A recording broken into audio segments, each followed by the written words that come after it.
Chemise blanche, costume noir, Thierry Lepin revêt ses habits en toutes circonstances depuis 20 ans maintenant, histoire de ne pas trop se dévoiler. Mais ce militant convaincu en convient, c'est un peu par hasard s'il s'apprête à prendre aujourd'hui la tête du premier syndicat français. Être secrétaire général de la CGT, c'est pas un rêve d'enfant, c'est même pas un rêve d'homme.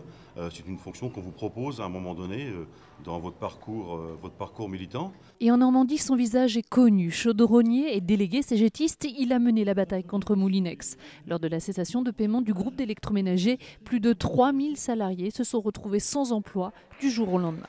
Pour nous, c'est une fierté parce que ça a toujours été un camarade très honnête envers l'organisation syndicale et pour la défense des travailleurs. Mais certains lui reprochent toutefois d'avoir tourné le dos trop tôt aux salariés après la fermeture de Moulinex pour se concentrer sur ses ambitions personnelles. Une critique qu'il réfute, expliquant qu'alors en charge des repères revendicatifs, il a poursuivi le combat de milliers de salariés.